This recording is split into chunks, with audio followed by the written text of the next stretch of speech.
మన ప్రభు అయిన యేసుక్రీస్తు వారి ఘనమైన నామములో మీ అందరికీ మా వందన వచనాలు తెలియజేస్తున్నామండి. కొద్ది నిమిషాలు మీ పనులు చేసుకుంటూనే మా మాటల మీద కొంచెం శ్రద్ధ పెట్టి వినవలసిందిగా మిమ్మల్ని కోరుతూ ఉన్నామండి. ప్రభు అయిన యేసుక్రీస్తు వారు గూర్చిన కొద్ది మాటలు మీ ముందు ఉంచాలని మేము వచ్చాము.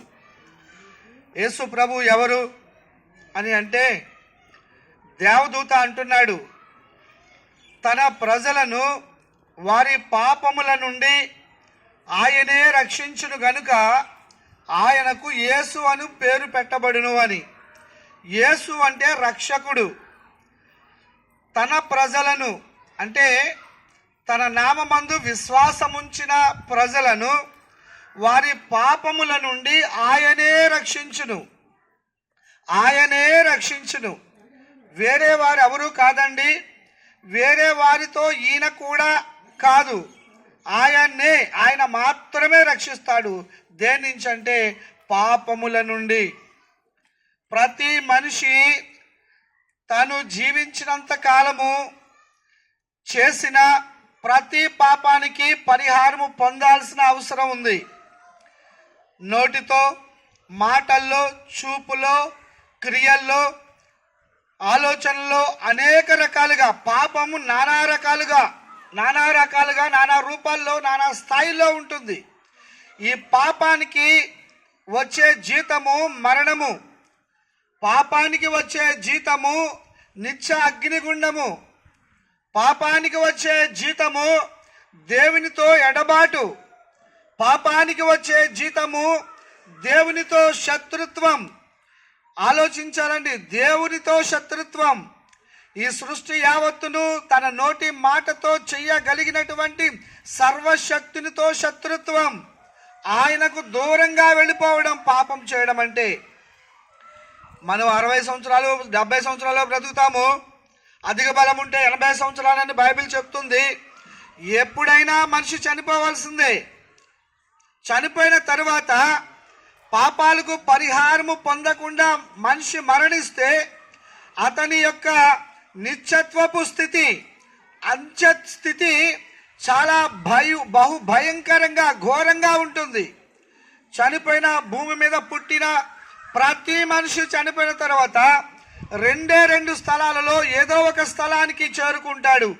ఒకటి తన పాపాలను బట్టి, తన అతిక్రమాలను బట్టి, తన దోషాలను బట్టి, తన శాపాలను బట్టి, దేవుని చిత్తానికి, దేవుని వాక్యానికి విరోధంగా చేసిన ప్రతి పాపాన్ని బట్టి మనిషి చనిపోయిన తర్వాత నిత్యాగ్నిగుండానికి వెళ్లాల్సిందే, పరిహారము పొందకపోతే. అయితే మనిషి జీవించి ఉండగానే ఆ పాపం పరిహరించబడితే ఎంతో గొప్ప పరలోకానికి చేరుకుంటాడు. దీనికి ఒకే ఒక మార్గము ప్రభువైన యేసుక్రీస్తు వారండి. అందుకే ఆయన రక్షకుడు. తన ప్రజలను వారి పాపముల నుండి ఆయనే రక్షిస్తాడు. కాబట్టి రక్షణ అంటే పాపముల నుండి రక్షణ. మనిషి తన స్వనీతితో, తన జ్ఞానముతో, తన ఆలోచనలతో ఏమి చేసినా, ఎంతకాలము చేసినా, ఎన్ని రకాలుగా చేసినా తన పాపములో ఏ కొంచెము కూడా పరిహరించబడదు. ఇది మనం గమనించాలి. ఎడ్ల యొక్కయు కోడెల యొక్కయు రక్తము మనిషి యొక్క పాపాలను తుడిచివేయదు, పరిహరించదు. పరిశుద్ధుడు, నిర్దోషి, నిష్కల్మషుడైన ప్రభువైన యేసుక్రీస్తు వారి రక్తము మాత్రమే మనిషి యొక్క పాపాన్ని కడిగి వేయగలదు. అందుకే ఆయన పరలోకం నుంచి దేవుడై ఉండి ఈ లోకానికి మానవ రూపంలో, మన రూపంలో వచ్చింది. ఎందుకు అంటే సిలువపై శిక్షింపబడ్డాడు. ఎందుకు అంటే శాపగ్రస్తమైన సిలువపై దీనునిగా తండ్రి ఆయన దిగంబరుడిగా తను మరణించాడు, శ్రమలు పొంది మరణించాడు. కారణం ఏమిటంటే మీరు నేను చేసిన పాపాల నుంచి మనల్ని విడిపించడానికి. కాబట్టి ఆయన రక్తంలోనే మనకు విమోచన, నిత్య జీవము, పాప పరిహారము.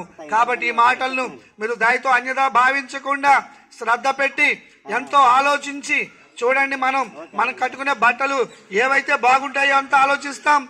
ఎక్కడ కుట్టిస్తే, ఏ టైలర్ దగ్గర కుట్టిస్తే బాగుంటాయో ఆలోచిస్తాం కదా.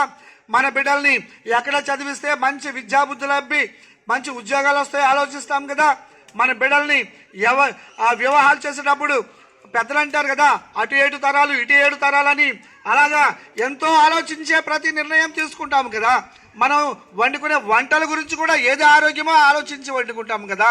మరి మన నిత్యత్వపు స్థితి, మన పాపాలను ఎవరు పరిహరిస్తారు, మనం చనిపోయిన తర్వాత పరలోకానికి ఎవరు తీసుకువెళ్తారు, మనం భూమి మీద ఉన్నంత వరకు ఎవరు మనల్ని దీవిస్తారు, ఎవరు మనల్ని ఆశీర్వదిస్తారు, మన బిడ్డలను ఎవరు ఆశీర్వదిస్తారని ఎంతగా తీవ్రంగా ఆలోచించాలి కదండి. దయచేసి ఆలోచించి మంచి నిర్ణయం తీసుకుని యేసు ప్రభు ముందు మన పాపాలు ఒప్పుకున్నట్లయితే ఆయన మంచి దేవుడు, నమ్మదగినవాడు, నీతిమంతుడు కనుక మన సమస్త పాపాలను క్షమిస్తాడు, మనల్ని దీవిస్తాడు, మన కుటుంబాన్ని దీవిస్తాడు, మన వృత్తి ఉద్యోగాలను దీవిస్తాడు, మన వ్యాపారాలను దీవిస్తాడు. ఈ లోకయాత్ర మనం చాలించిన తర్వాత నిత్యత్వపు ఆనందకరమైన పరలోకానికి తీసుకువెళ్తాడు. కాబట్టి యేసు ప్రభుని మీ హృదయాల్లో చేర్చుకోవాల్సిందిగా మిమ్మల్ని కోరుతూ బ్రతమాలుతూ మీకోసం, మీ కుటుంబాల క్షేమం కోసం ఒక చిన్న ప్రార్థన.